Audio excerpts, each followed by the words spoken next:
Muy bien, buenas noches a todos.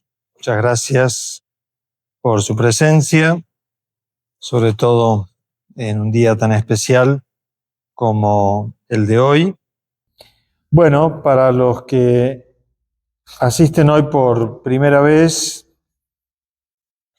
tienen ahí el programa. No voy a repetir la charla introductoria del mes pasado, pero igualmente yo después les voy a dar a todos un material impreso, no impreso, sino escrito, y allí podrán tener presente las cosas que hemos dicho en la introducción a estos célebres discursos universitarios del cardenal Newman sobre las relaciones entre la fe y la razón.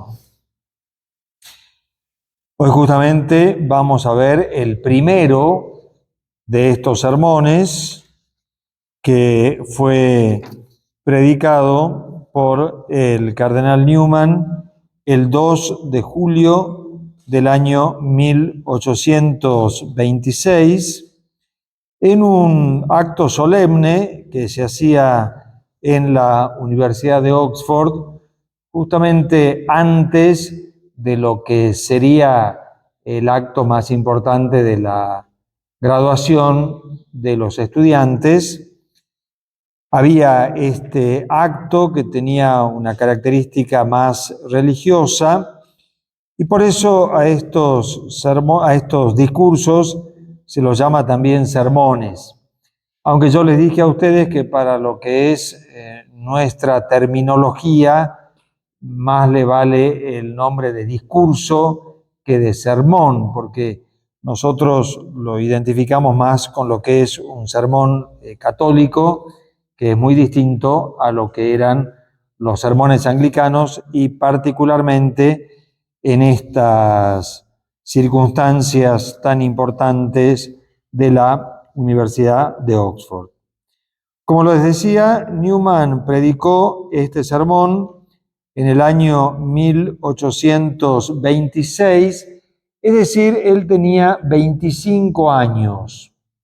Era muy joven y él llegó a la universidad, no sé si ustedes recuerdan lo que decíamos en la reunión pasada, llegó a la universidad cargando, podemos decir, sobre sus espaldas, su formación evangelista y calvinista.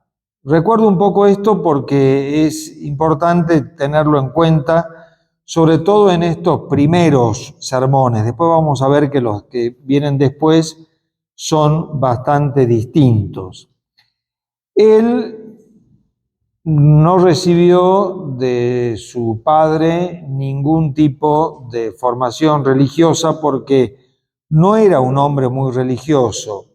Murió además también relativamente joven y por lo que dice Newman, él todo lo religioso lo recibió de su madre. Y su madre, si bien era inglesa, era descendiente de los calvinistas holandeses que emigraron en un número bastante grande, no conozco bien las razones, a Inglaterra y se establecieron allí.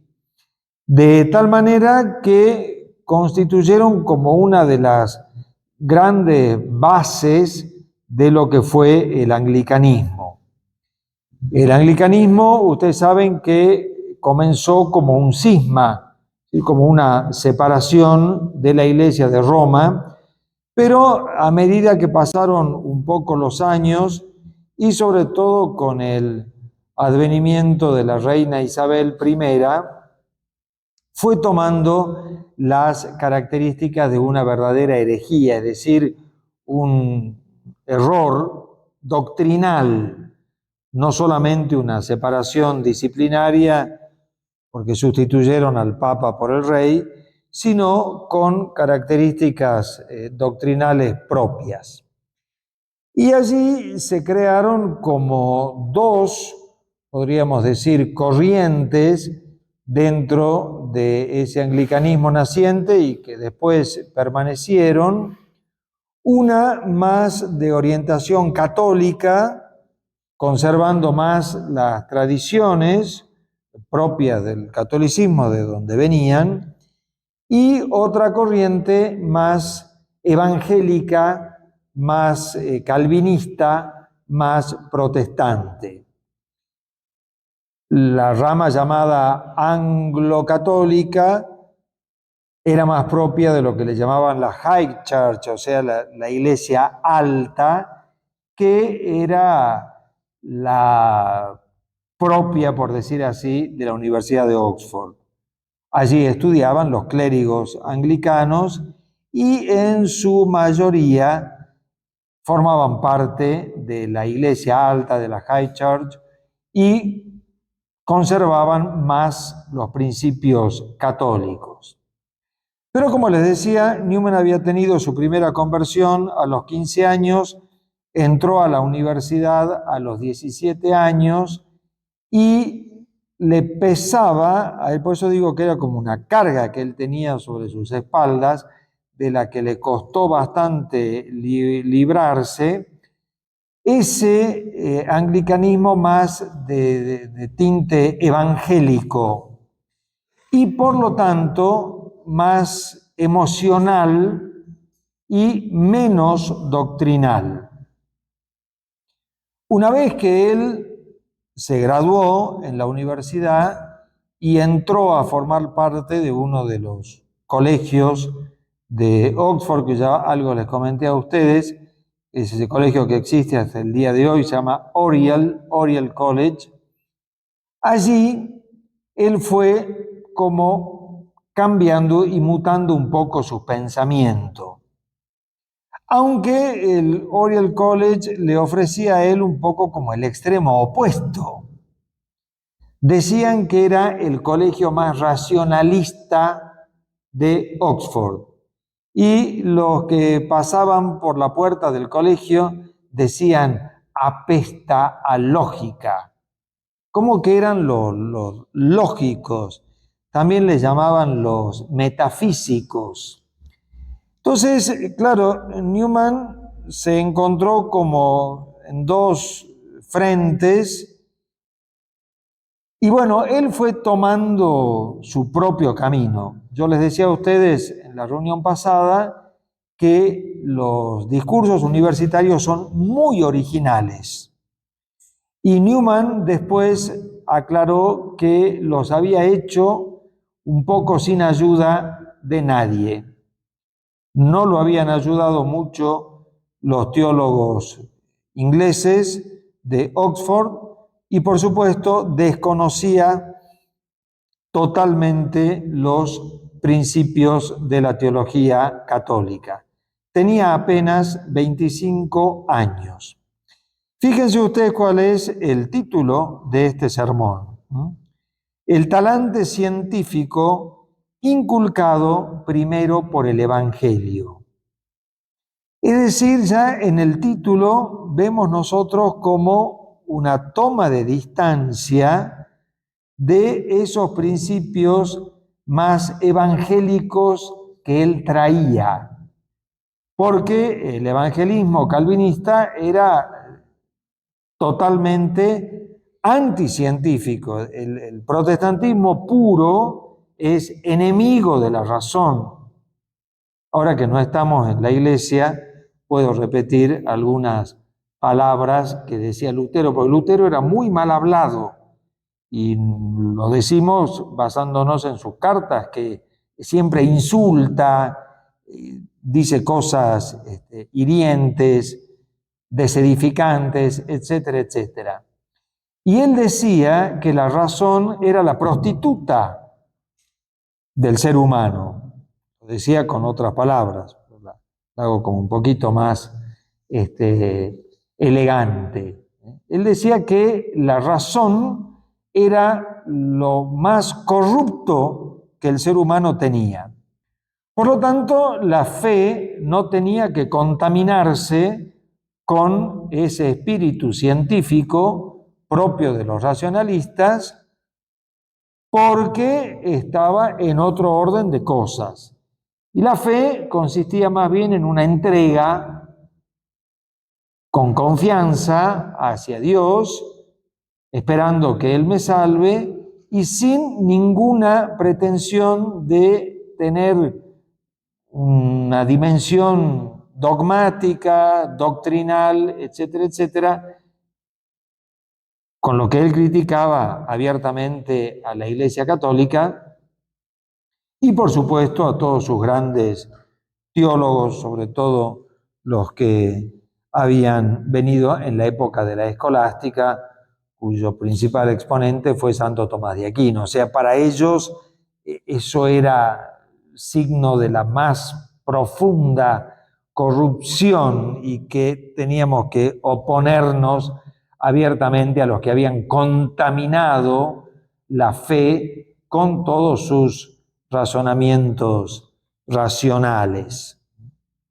Bueno, Newman venía con toda esa carga emocional de cristianismo emocional, sentimental, fiducioso, no doctrinal, pero lógicamente ya había estudiado muchos años en Oxford, ya se había graduado, entró a este colegio, al Oriel, como miembro y por supuesto ya tenía en su mente otros principios.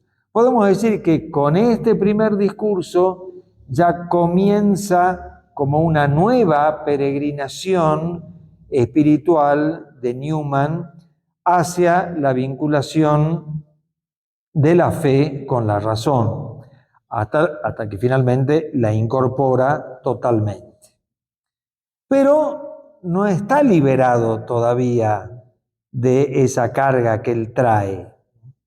Por eso vamos a ver, no quiero demorarme mucho en la introducción, cómo este discurso conserva un poco el carácter moralista del anglicanismo más evangélico, poniendo el acento más en lo moral que en lo intelectual, lo cual es propio de esa tendencia, aunque van a ver ustedes de qué manera tan hermosa él va solucionando la cuestión y vuelvo a repetir, va ingresando él en este mundo, va ingresando de a poco.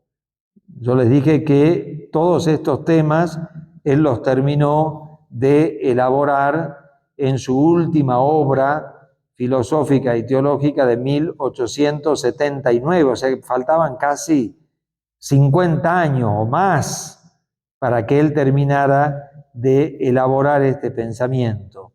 Pero ya acá comienzan algunas líneas.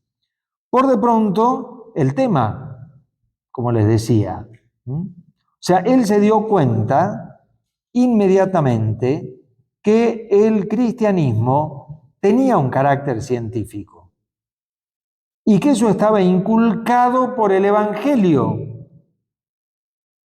Imagínense, para sus compañeros evangélicos era casi como un insulto decir eso, que el Evangelio, que es el arma protestante por excelencia, que el Evangelio nos orientara a nosotros al estudio, a la reflexión, a las ciencias, podía parecer como un insulto. Pero así Newman lo va presentando. Y él dice, lo primero que dice es que el cristianismo estimuló la erudición histórica y literaria. Dice, desde que el cristianismo se presentó en este mundo, se presentó como una religión erudita, porque tenía como base la Sagrada Escritura. Y la Sagrada Escritura impulsaba, fíjense cómo ahí ya hay un cambio de mentalidad, ¿no? Impulsaba un carácter erudito. Es decir, la persona que se acercaba a la Sagrada Escritura se acercaba a un texto, y un texto muy particular, y un texto muy elaborado, que tenía mucho de carácter literario. Ahí estaba tocando él una tecla muy propia de Oxford, porque Oxford es un poco como la cuna de la literatura inglesa, que tenía un profundo carácter literario, tanto el Antiguo Testamento como el Nuevo Testamento. Fíjense lo que Newman iba diciendo, y también que tenía un profundo carácter histórico. Él dice que los griegos, cuando entraron en contacto con el cristianismo, se dieron cuenta que tenían que estudiar, por decirlo de una manera simple y sencilla.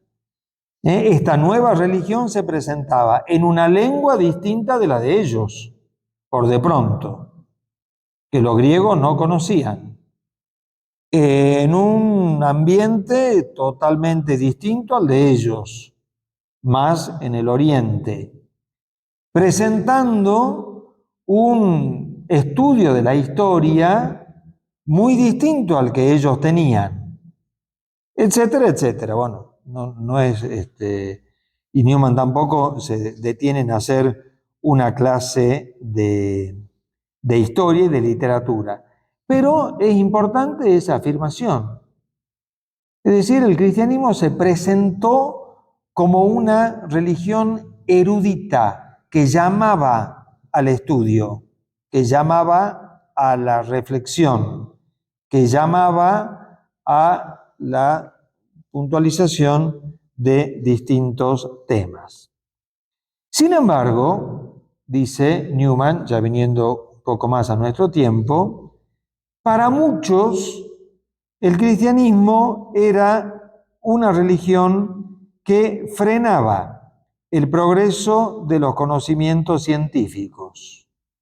Es decir, para muchos era verdad que el cristianismo había promovido los estudios literarios y los estudios históricos, pero no así los estudios filosóficos y los estudios científicos, de las ciencias aplicadas que le llamaríamos nosotros hoy, la física, la química, la biología, etcétera, etcétera. Como que allí el cristianismo se presentaba no como un estímulo, sino como un freno al progreso de los conocimientos científicos. Y aquí podemos decir como que escuchaba la otra campana, porque ese ambiente racionalista que estaba en Oxford criticaba profundamente al cristianismo como anticientífico. Y sostenían, eso Newman lo dice en este discurso, que a medida que iban a ir avanzando los conocimientos científicos, el cristianismo iba a ir desapareciendo. Como que la ciencia, los descubrimientos científicos y los desarrollos científicos iban a ser el fin de la religión cristiana.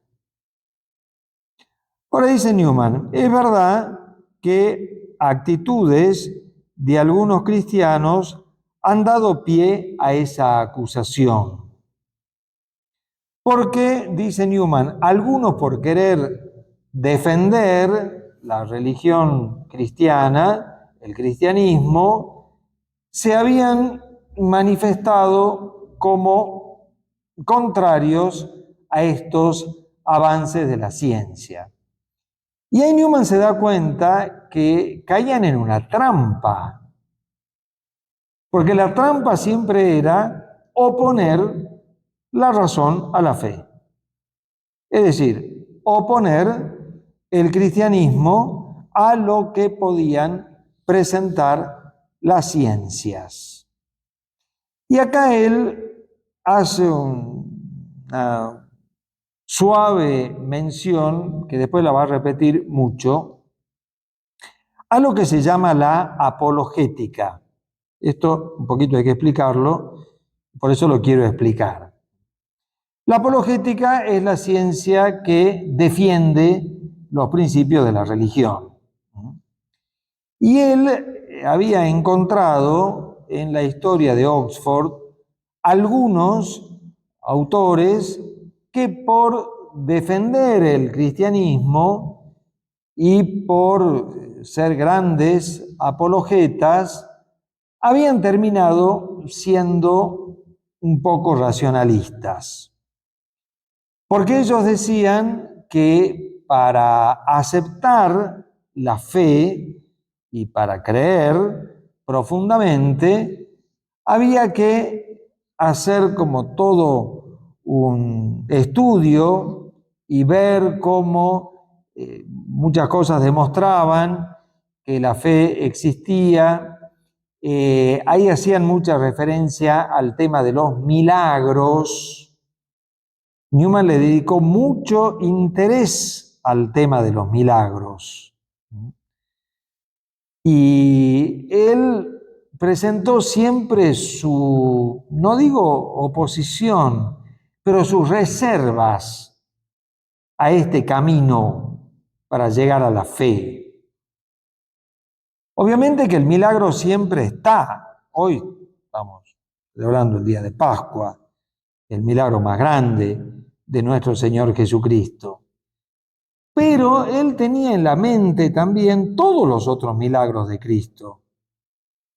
Y él tenía también en la mente que los judíos no habían creído con esos milagros. Y no creyeron tampoco con la resurrección de Cristo. Y estaban ahí. Y los vieron a los milagros. Por eso Newman decía, no es un camino efectivo, total y completo el tema del milagro. Y mucho menos los otros razonamientos de la apologética, porque entonces él decía, si para llegar a la fe yo tengo que hacer todo ese estudio, entonces la gente sencilla, la gente iletrada, la gente analfabeta, que era mucha en aquel tiempo, no pueden llegar a la fe. Tienen que hacer necesariamente un razonamiento previo. Es decir, la razón les tiene que mostrar a ellos que la fe es auténtica. No sé si me explico. Él no cuajaba con ese argumento. Y después lo va a explicar muy bien, lo vamos a ver en los sermones que vamos a estudiar después. Él dice que la razón viene después, no antes de la fe. Primero está la fe. ¿Creo o no creo? Después viene todo lo demás. Entonces él dice, quizás esas actitudes de algunos cristianos dieron pie a esa acusación de que la iglesia o que el evangelio era anticientífico. Sin embargo, tenemos que decir exactamente lo contrario, porque la luz revelada que viene con el evangelio ilumina a todo el mundo, ilumina absolutamente todo e incluso hace más claras y evidentes las verdades que nos presenta la misma naturaleza. Y aquí pasa directamente a responder a esta acusación de oscurantismo. Y avanzo un poco porque el tiempo hoy nos corre. Lo primero que dice es que los grandes científicos han aceptado el evangelio. Él dice que las grandes mentes que aquellos que son verdaderamente inteligencias luminosas han aceptado el Evangelio y no han tenido miedo de someter su razón al Evangelio, es decir, a la fe. Y allí se destacaron. Y ahora van a ver por qué dice eso. Es decir, las mentes más luminosas no han dudado en darse cuenta de que había una luz mayor y se sometieron a ella. Y eso les redundó en beneficio de ellos y de su ciencia y de sus disquisiciones, y se destacaron. Newman les aplica a ellos la frase del Evangelio de que al que tiene se le dará y al que no tiene se le quitará aún lo que tiene. Es decir, a aquel que se abre a la luz de la verdad revelada, se le abren también las luces de este mundo. De hecho, dice Newman, la religión cristiana ha hecho posible el estudio realista del mundo. Él dice que el cristianismo, al presentar hechos, no mitologías, no imaginaciones, no creaciones fantasiosas, al presentar hechos de la vida, digamos, de Cristo principalmente, pero todos los hechos también del Antiguo Testamento, hizo que toda la ciencia se orientara a un estudio de la realidad.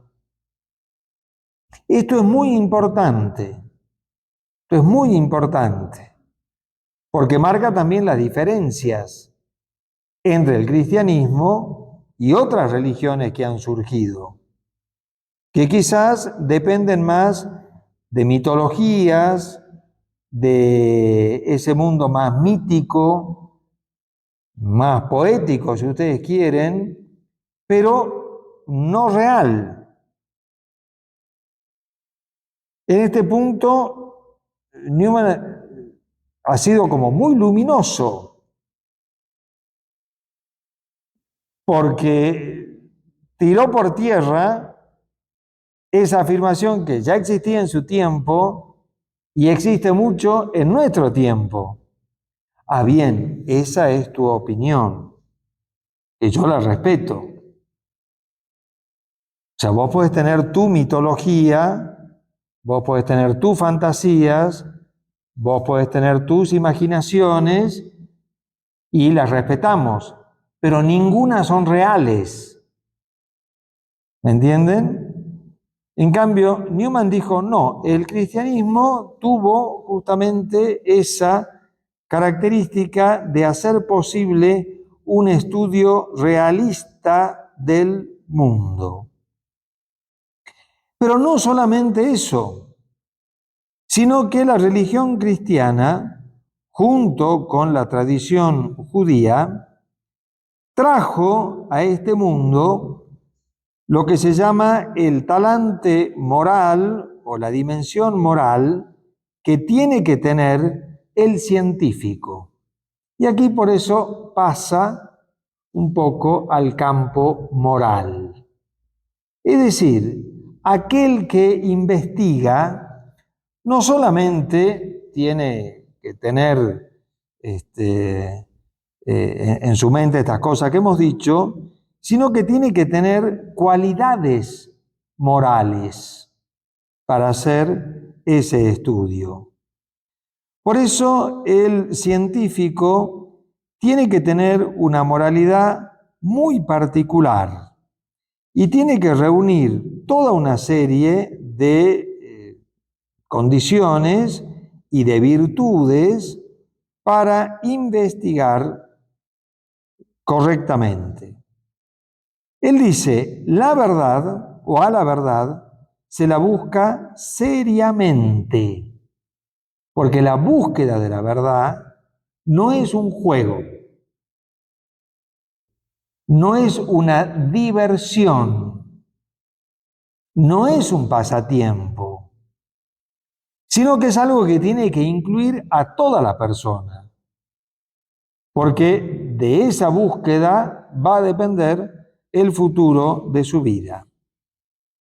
Por eso, requisito para encontrarla, ya que la verdad es sagrada, es esa seriedad que en muchos casos, y Newman lo describe muy bien ahí, implica muchísimo esfuerzo. Muchísimo esfuerzo. Es el esfuerzo del estudio. Todos ustedes saben que estudiar cuesta. Tengo acá a mis alumnas, lo saben. Hay que estudiar, hay que rendir, hay que leer, hay que dedicarse, etcétera, etcétera. Porque la verdad no se la encuentra así nomás. Y por eso el científico tiene que ser muy serio. Y junto a ello pone la otra gran virtud, la humildad. Es propio del científico, o debería ser propio del científico, esa humildad ante los hechos, que es la condición del investigador. Él no puede presentarse ante los hechos como dueño de ellos. Él siempre dice que nosotros no somos dueños de la verdad, sino que la verdad es dueña de nosotros. Y que ella está arriba y que nosotros estamos debajo. Pero para eso es importante o es necesaria tener esa humildad, modestia, paciencia, precaución, reverencia. Y por eso él dice, el investigador atrevido no solamente se ha convertido en anticristiano, sino también en anticientífico. Porque queriendo ser dueño, digamos, del objeto que estudia, es como que el objeto se le aleja y no lo va a descubrir y no lo va a encontrar y no va a llegar a la conclusión que debería llegar. Esto es muy importante. Esta afirmación de Newman es bien importante. El atrevido, aquel que considera que todo lo sabe, aquel que piensa que no va a descubrir absolutamente nada, no solamente es anticristiano, sino que también es anticientífico. Y aquí él dice que ese atrevimiento generalmente va acompañado con una sistematización precipitada, es decir, se aboca a su estudio con un esquema y trata de que la realidad entre en ese esquema. Miren, esto es tan importante. Newman lo dijo en 1826 y el auge de todo esto vino después, sistematizando ciencias que a la larga fueron casi como contraproducentes. Ni qué hablar de las ciencias antropológicas y lo que tiene que ver con el alma humana. Toda sistematización, dice Newman, sobre todo una sistematización precipitada, puede ser muy peligrosa. Y además, el científico tiene que ser muy cauteloso al hacer una sistematización.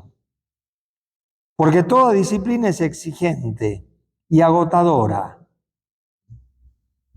Vieron que a veces pasa que uno se junta con una persona y te dice, no, bueno, pues esto es así, 1, 2, 3. A, B, C. Y las cosas no son así. Ojalá fueran así, pero no lo son. Son más misteriosas. Ni que hablar, vuelvo a repetir, cuando pasamos al campo antropológico, cuando empezamos a caracterizar a las personas.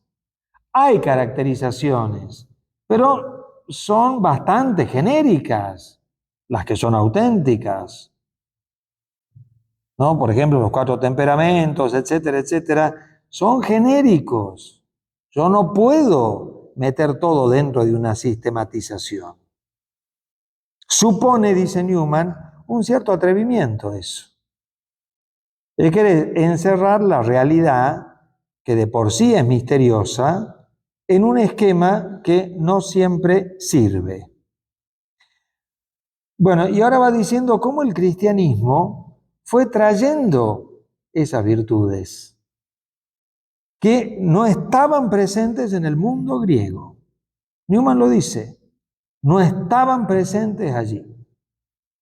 El cristianismo es el que trae esa humildad, esa modestia, esa paciencia, esa reverencia.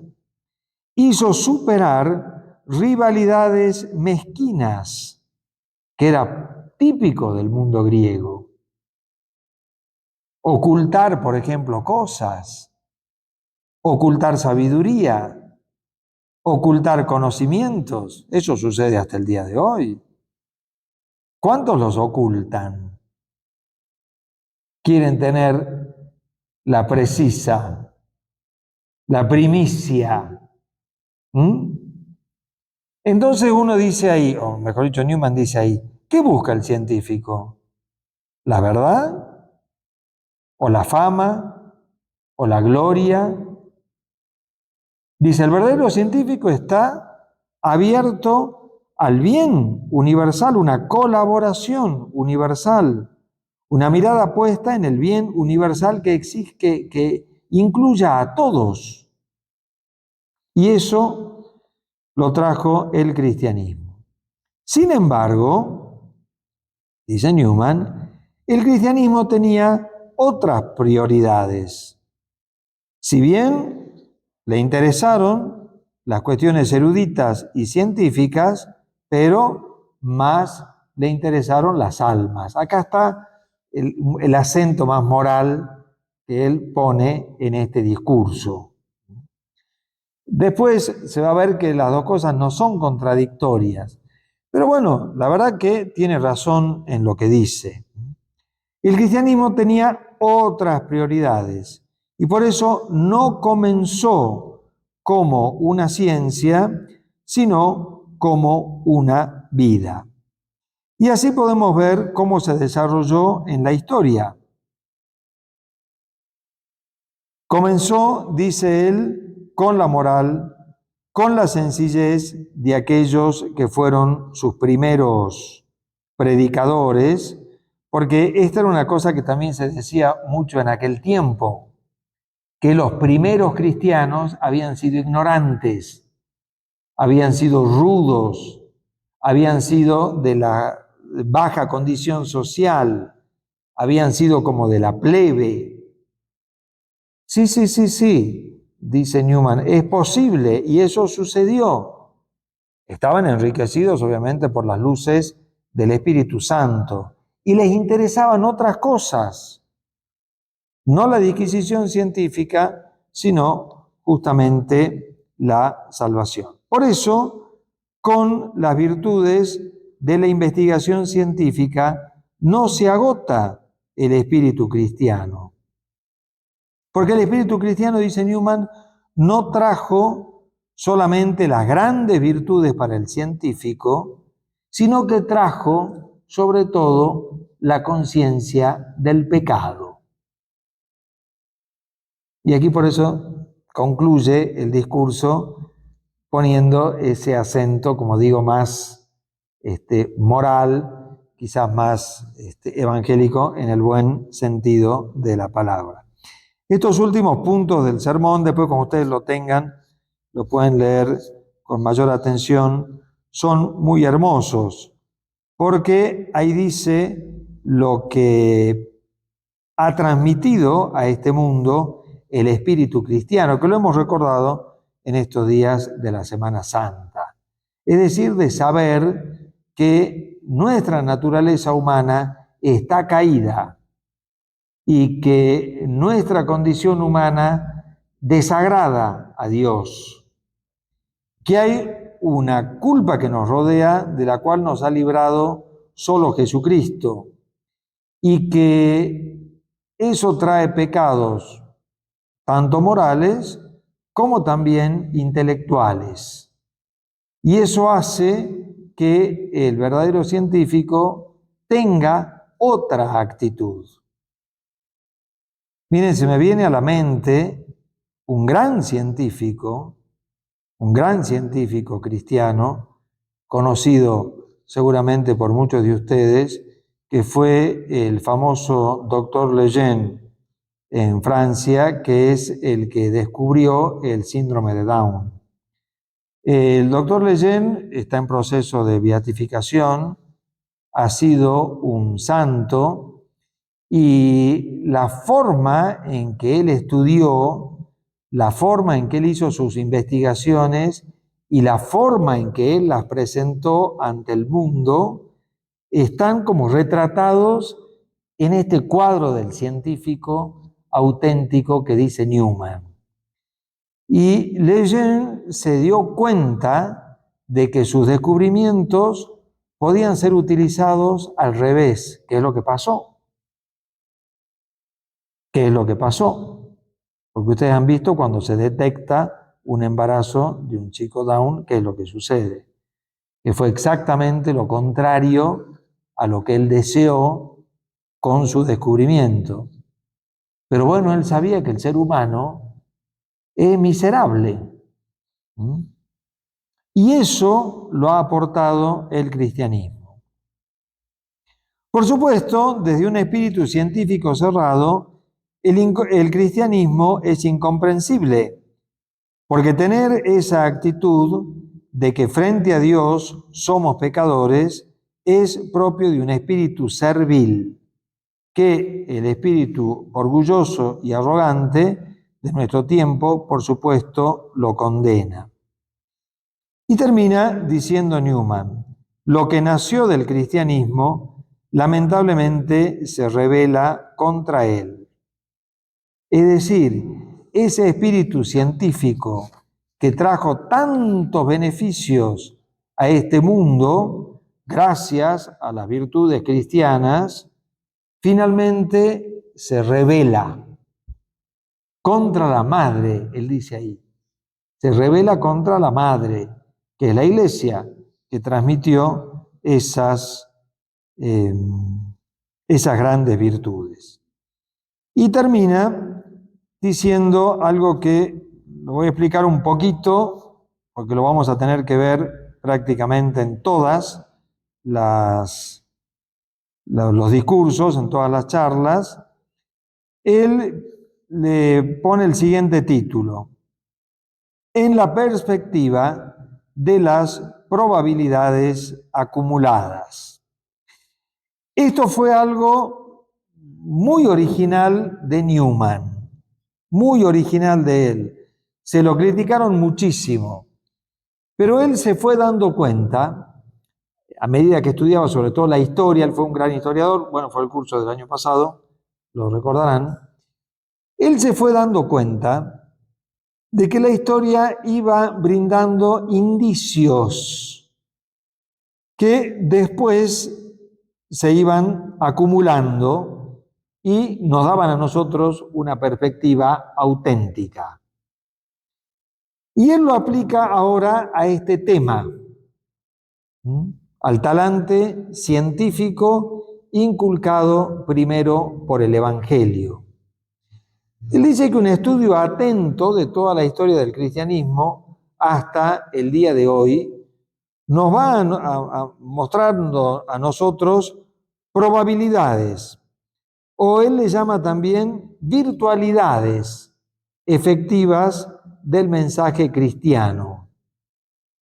Como diciendo, vamos encontrando nosotros indicios más bien de ese auténtico espíritu científico que de oscurantismo. Porque en definitiva él quería responder a esa objeción de su colegio, de su universidad y quizás de muchos que acusaban al cristianismo justamente de oscurantista. Y él decía, más bien los indicios son en sentido contrario. Por eso se hace la pregunta, ¿había ignorancia en los primeros predicadores cristianos? ¿Eran verdaderamente rudos, ignorantes, brutos, oscuros, en definitiva? Y él dice, más bien, nosotros tenemos que ir viendo que no. Y volviendo al principio, fueron inculcando esas virtudes que sin embargo se desarrollaron a lo largo de la historia. Por decirles, el profesor Lejeune no podía existir en el siglo I, pero sí en el XX. Y gracias al cristianismo. Esa sería la respuesta. Y por eso dice él, es tan importante que esas virtudes del científico se inculquen en los años más tempranos de la vida humana, podríamos decir así. Es decir, Newman sostiene que los primeros años de formación, niños, jóvenes, tenían que ir acompañados con estas virtudes, para que después, cuando el joven fuera creciendo, no se rebelara contra el cristianismo. ¿Qué es lo que pasa? Lamentablemente. Dice, esas primeras predicaciones fueron inculcando grandes virtudes que el científico que las recibió podía decir que había como una gracia divina que se le iba acercando y que dieron origen a preceptos admirables en el desarrollo de la ciencia. Bueno, en una breve síntesis, ahí termina el sermón. Espero haberlo presentado con claridad, siempre es difícil. Igualmente ya ustedes lo van a tener al texto y van a poder reflexionarlo, pero creería al menos que las principales ideas están dadas. Lo dejamos ahí y bueno, los espero para la próxima, domingo 3 de mayo, a que veremos el segundo discurso, la religión natural, camino hacia la religión revelada.